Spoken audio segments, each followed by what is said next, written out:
खडकवासला धरणातून पाण्याचा मोठा विसर्ग. पुण्याच्या एकता नगरमध्ये शिरलं पाणी. बचाव पथकाकडून नागरिकांना मदत तर लष्कराच्या तुकडीकडून परिस्थितीची पाहणी.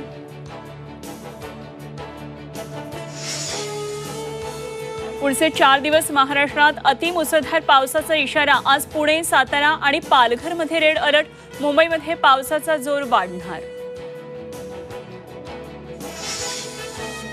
न्यायमूर्ती चांदीवाल समितीचा अहवाल जनतेसमोर आणा. सचिन वाझेच्या आरोपानंतर अनिल देशमुखांचं देवेंद्र फडणवीसांना आव्हान.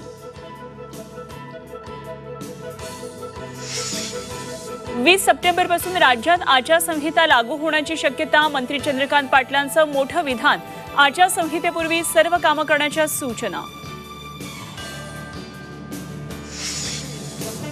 कधी 1,500 देण्याची दानत दाखवली का? लाडकी बहीण योजनेवर टीका करणाऱ्या उद्धव ठाकरेंना मुख्यमंत्र्यांचा सवाल. कपटी भावापासून सावध रहा. लाडक्या बहिणींना मुख्यमंत्र्यांचा सल्ला.